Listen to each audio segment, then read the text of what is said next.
Oke, selamat malam teman-teman semuanya. Ketemu lagi dengan saya Surya MS Trade and Investment. Ya, teman-teman, kali ini bahasanya adalah masih berlanjut dengan sektor yang mana saham-saham dari sektor ini di sekitar 3 video sebelumnya ini sering menghiasi bahasan di channel saya ini, teman-teman.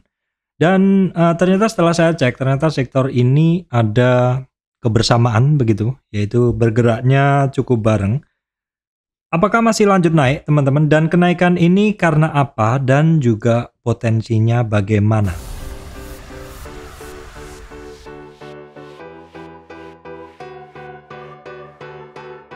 Oke, baik teman-teman, sebelum masuk ke materi, untuk teman-teman yang baru terutama saya sampaikan informasi bahwa saya Surya MS Trade tidak terima titip dana trading.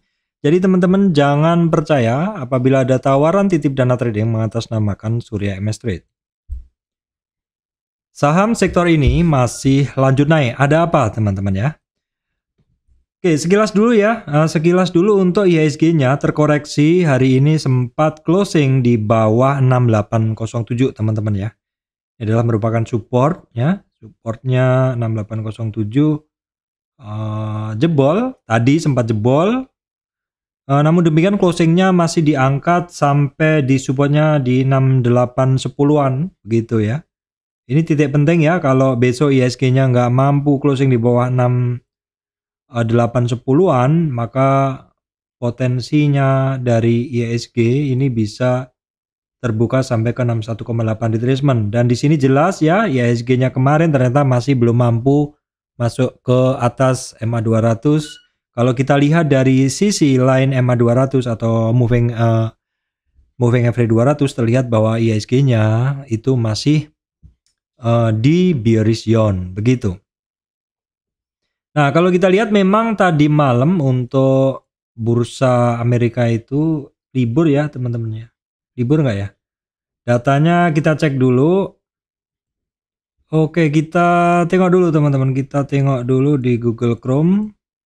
Sebentar teman-teman, kita update dulu. Nah, ini adalah kondisi tadi malam untuk bursa Amerika. Ini tanggal 21 Februari. Jadi Amerikanya dalam ya teman-teman, 2, rata-rata terkoreksinya 2, oke begitu. Terus sekilas dulu kita cek, lama nggak kita cek, DXY-nya naik. Jadi biasanya memang marketnya turun. US dan US bond-nya juga naik. Biasanya memang marketnya turun ya. Jadi regionalnya memang Amerika terutama lagi pada turun. Sekilas untuk harga komoditas kita cek nggak ada perubahan. Minyaknya masih turun, natural gasnya masih turun, coalnya masih di 200-an, CPO 4150 ada kenaikan ya, TINS ada kenaikan 27.000 sekian untuk timah. Untuk ininya teman-teman, untuk nikelnya ini harganya masih di 26.000 sekian ya.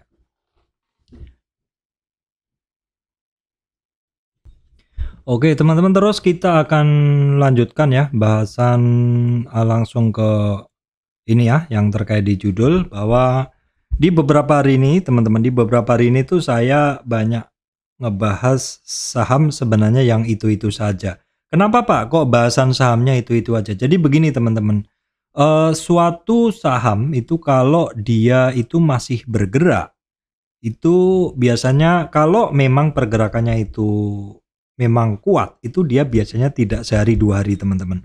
Dan ini tanda-tandanya biasanya adalah dimulai dari adanya breakout dan didukung juga dengan dorongan volume ya. Jadi di sini kalau di kemarin mungkin saya ngebahas ya, kemarin saya bahas kalau nggak salah terkait ini ya. Sebentar, tanda saham yang mau naik, terus kemarin saya bahas juga tentang volumenya begitu. Nah, di sini ternyata volume itu penting sekali untuk mengkonfirmasi suatu gerakan. Jadi suatu gerakan itu biasanya kalau lanjutan, kalau kita pengen tahu bahwa suatu saham itu bergeraknya masih lanjut atau enggak, kita lihat volumenya ya. Sesuai judul, saham sektor ini masih lanjut naik. Apakah lanjut naik? Ada apa? Bagaimana potensinya? Nah, kita lihat dulu dari masing-masing saham tersebut. Sahamnya memang nggak banyak berubah ya teman-teman, karena di sini kuncinya adalah satu sektor ini sih kenapa kok naik begitu. Oke, kita lihat dulu sahamnya adalah yang pertama itu adalah Auto. Ini masih sama ya. Tentu teman-teman yang sudah memegang barang ini dari bahasan video saya kemarin-kemarin tentu ya udah tahu gitu loh. Dan saya juga nggak akan berubah-berubah, artinya nggak, ya mungkin kalau tipikal saya adalah kalau saya pegang barang itu bahasan saya juga biasanya sih banyak terkaitnya dengan, di video saya itu biasanya bahasanya banyak terkait dengan saham yang sedang saya pegang begitu teman-teman. Kalau misalkan dia naik terus kemudian terkoreksi gitu, biasanya memang besoknya nggak saya bahas, tapi minimal saya ulas lagi. Nah, ini adalah Auto ya. Auto mungkin teman-teman yang ngikutin channel saya itu sudah tahu lah, ini saya bahas berulang-ulang. Kalau secara tren saya nggak akan bahas-bahas lagi karena trennya masih bagus banget ya. Trennya masih bagus banget dan oke, mungkin kita tengok dulu Auto. Di sini asingnya juga mengkonfirmasi bahwa ketika sahamnya naik, asingnya naik. Ya memang ini nggak ada jaminan kalau asingnya ngebeli harga sahamnya naik, enggak. Tapi setidaknya ini dengan arah gerakan seperti ini, dengan kenaikan seperti ini, dengan momentum, indikator semuanya yang udah bagus saya bahas kemarin, dikonfirmasi juga dengan asingnya yang masuk seperti ini. Dikonfirmasi juga dengan asingnya yang masuk seperti ini. Dan kalau kita lihat ya, kalau kita lihat memang dia ada dorongan volume 2 hari ini yang sangat kuat. Yang teman-teman tentu masih ingat di bahasan saya bahwa suatu saham ketika naik dan didorong oleh volume yang luar biasa, maka indikatornya semuanya akan bagus. Ini indikatornya udah bagus semuanya dan mungkin saya nggak perlu ngebahas lagi detail-detail karena ini saham tinggal maintain aja lah istilahnya begitu, nggak kita. Nah ini indikatornya semuanya udah bagus, momentumnya udah bagus. Kita kalau udah masuk di saham begini ini kan paling mudah, kita nggak perlu harus apa ya istilahnya harus takut-takut take profit apa, karena memang ini saham sedang bergerak lari. Nah terus kemudian weekly-nya juga oke banget ya. Monthly-nya masih ada peluang 50 retracement-nya 1750. Pokoknya ini saham secara pergerakan masih sip banget gitu. Sekali lagi jangan FOMO ya, karena ini saya bahasnya juga dari bawah-bawah dulu seperti itu. Kemudian yang kedua IMAS ya. Kedua IMAS juga bagus banget. Ini saya bahas cukup lama ya teman-teman, cukup lama saya bahas dari mulai reboundnya di sini 860-an sekian, 1100. Saya nggak akan banyak-banyak ngebahasnya. Dan hari ini di monthly weekly-nya dia naik di atas MA 200-nya oke banget ya. Kemudian weekly monthly-nya dia masih banyak peluang ya. Kita lihat dulu asingnya apakah mengkonfirmasi. Asingnya kita skip aja, kita nggak gunain karena ini hanya sebagian informasi tambahan aja untuk asing itu. Yang ketiga adalah IMJS. Nanti alasannya kenapa saya akan bahas di belakang. IMJS juga akhirnya hari ini cukup bagus juga ya. Dia bisa keluar dari MA 200-nya. Apakah dia akan lanjut? Karena ini juga kaitannya adalah sektornya sama teman-teman ya. Ini adalah saham, satu sektor saham terkait sektor finance. Ini adalah pembiayaan untuk otomotif begitu ya. Kemudian yang ketiga teman-teman. Kemudian yang ketiga adalah maksud saya yang keempat sahamnya adalah Astra International ya. Astra International terkait otomotif kan ya. Nah ini memang dalam kenaikannya kemarin dia sempat terkoreksi ketika sentuh di resisten di 6030 terus kemudian terkoreksi. Nah koreksinya ini juga udah sampai di 50 retracement, udah separuh dari tren dia naik ini. Dan ini ada tanda-tanda rebound. Memang dari kemarin saya pantau ketika auto bergerak harusnya juga terkait otomotif juga akan bergerak begitu. Ini Astra International, kita lihat dulu kondisi Astra International. Aslinya masih net buy and net sell ya teman-teman. Aslinya masih banyak net sell. Nah Astra International ini kan baru hari ini dia ngebentuk candle naik yang mampu mengcover candle yang kemarin, cukup mengcover begitu. Jadi ini sebenarnya secara candle mengatakan bahwa hari ini cukup percaya diri. Nah terus kemudian kita lihat secara tren apakah dia sudah mulai bagus. Belum ada tanda-tanda bagus. Memang kalau tren ini sifatnya konfirmasi ya, berarti konfirmasinya belum keluar untuk saat ini. Kita lihat momentumnya juga belum keluar, belum bagus, belum di atas 0, belum, momentumnya masih di bawah 0 ya, masih awal-awal sekali begitu. Dan memang kalau kita lihat dari pergerakannya si Astra ini baru dapat dilihat pergerakannya itu dari candlenya, dari indikator masih belum ada. Nah, seperti ini. Tapi ini setidaknya dia sudah mantul dari 50 retracement. Ini terkait sektor yang sama ya, teman-teman. Sektornya adalah sektor otomotif. Yang kelima adalah yang keempat adalah Asa Internasional.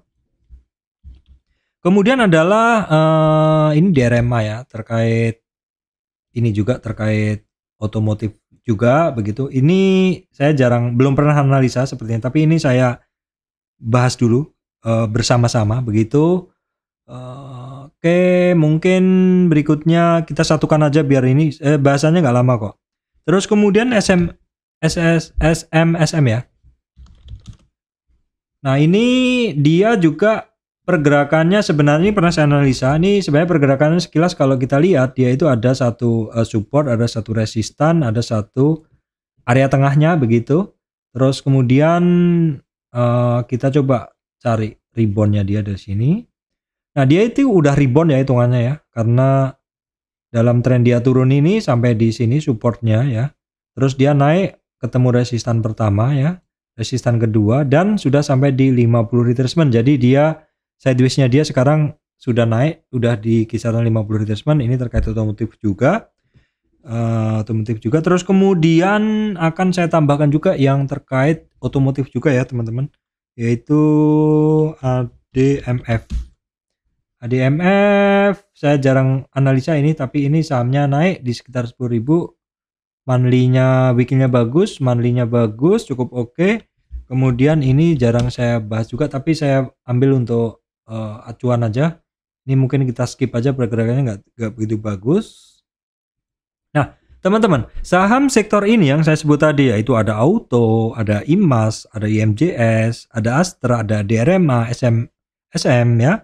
Ada ADMF, ini semua adalah saham yang terkait otomotif teman-teman. Nah, kalau kita lihat secara chart memang beberapa dari saham-saham ini terbaca pergerakannya dari awal.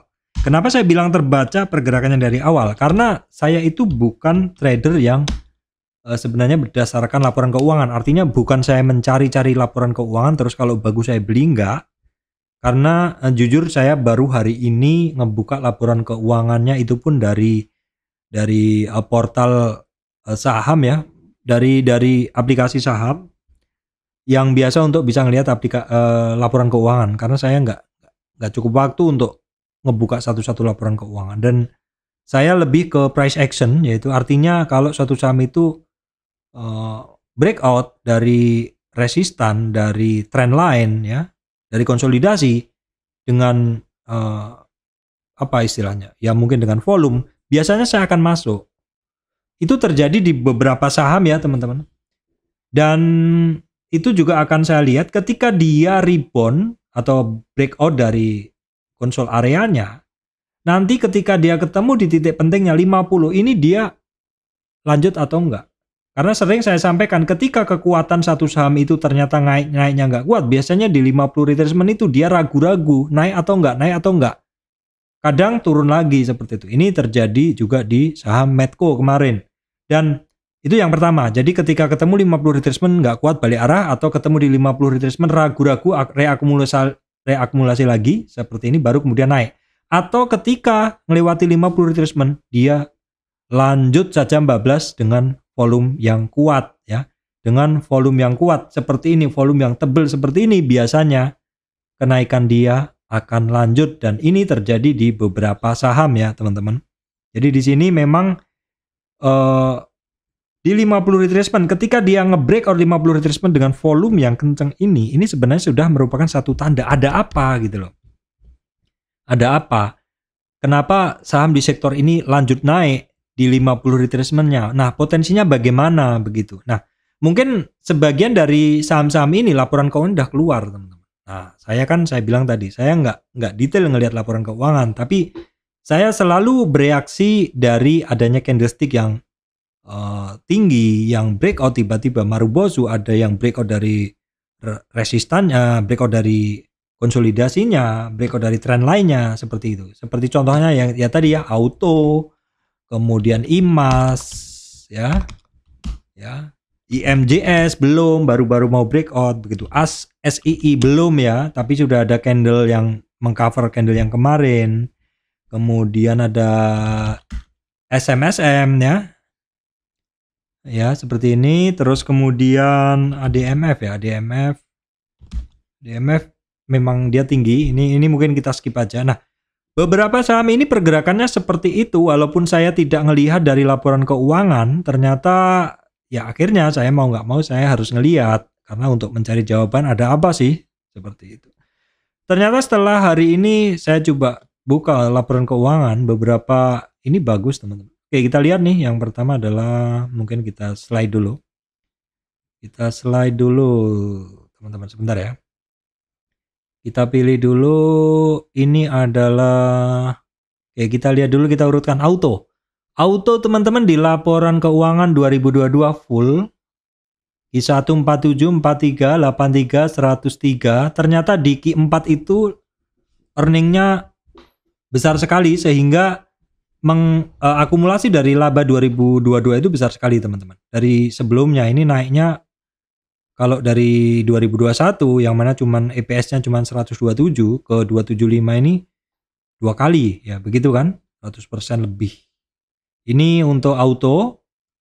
Kemudian kita lihat dulu untuk IMAS ya teman-teman. Kita lihat IMAS.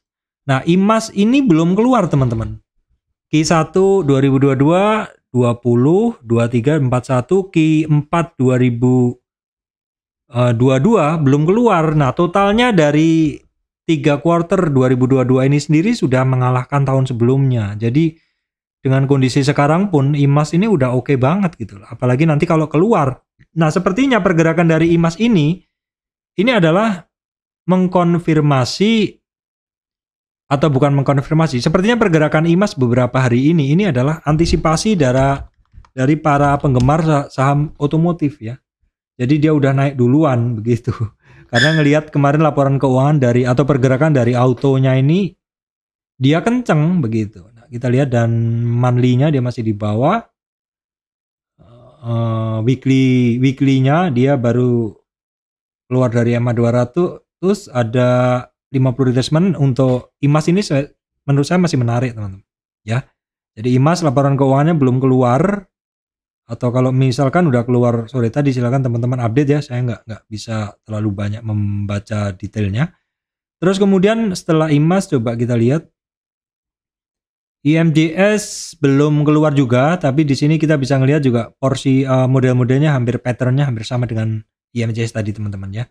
Jadi Q1 9, 5, 1, totalan 19 untuk EPS 3 quarter, karena yang quarter keempat 2022 belum keluar, dimana ini juga kalau kita bandingkan 3 quarter 2022 ini juga masih lebih tinggi dari full year 2021. Kemudian kita lihat di RMA ini juga sama. Ini kayaknya baru IPO kayak ini. Baru laporan 3 quarter aja sudah melebihi tahun lalu. Terus kemudian SMSM juga sama, baru 3 quarter aja sudah melebihi tahun lalu. ADMF juga sama, sudah keluar semua ya teman-teman, melebihi tahun sebelumnya. BMF sudah keluar juga melebihi tahun sebelumnya. Nah, teman-teman bisa ngelihat bahwa laporan keuangan dari saham-saham yang terkait otomotif ini adalah bagus-bagus ya. Saham sektor ini apakah masih akan lanjut naik? Nah, biasanya memang kalau EPS dari suatu saham itu naik, teman-teman. Biasanya para kolektor saham-saham tersebut bisa akan meningkatkan porsi saham tersebut, teman-teman. Karena mungkin sebelumnya mereka mungkin memiliki hitungan, EPS-nya diprediksi sekian, tapi ternyata prediksi EPS mereka hitungannya itu EPS quarter terakhir ataupun full year 2022 itu ternyata mungkin mereka menganggap masih di bawah, rilisnya atau realisasinya ternyata lebih tinggi. Jadi mau nggak mau mereka akan mungkin menambah porsi begitu. Penambahan porsi mereka itu adalah buying side atau bisa istilahnya apa ya? Bisa meningkatkan demand terhadap saham tersebut. Akhirnya orang-orang pada ngebeli saham tersebut dan sahamnya bergerak. Jadi yang ngedrive pergerakan suatu saham bisa naik ya pembeli gitu loh. Pembeli alasannya apa ngebeli ya? Mungkin karena menurut hitungan mereka, oh ternyata EPS-nya masih lebih tinggi, EPS prediksinya masih lebih tinggi dari EPS realisasi, ternyata lebih tinggi dari EPS prediksinya begitu, sehingga mereka harus menambah porsi kepemilikan dari saham tersebut. Potensinya bagaimana? Kalau kita lihat ini ya kondisi ekonomi kita seperti ini pun juga sudah mulai bagus kondisinya. Kalau kita lihat juga udah mulai sebenarnya ya nggak ngefek juga sih gitu, karena COVID juga udah mulai mereda, udah di mana-mana juga udah nggak pakai masker kan, banyak yang seperti itu ya. Jadi kalau saya sih optimis saham-saham ini mungkin bisa bergerak ya teman-teman. Terus kalau kita lihat juga suku bunga ada kemungkinan untuk turun, karena nggak mungkin suku bunga bermain di tinggi terus, karena suku bunga itu kan diatur ya. Kalau perlu dinaikkan, kalau sudah cukup akan diturunkan, walaupun penurunan suku bunga itu tidak bisa langsung begitu, ada tahapnya.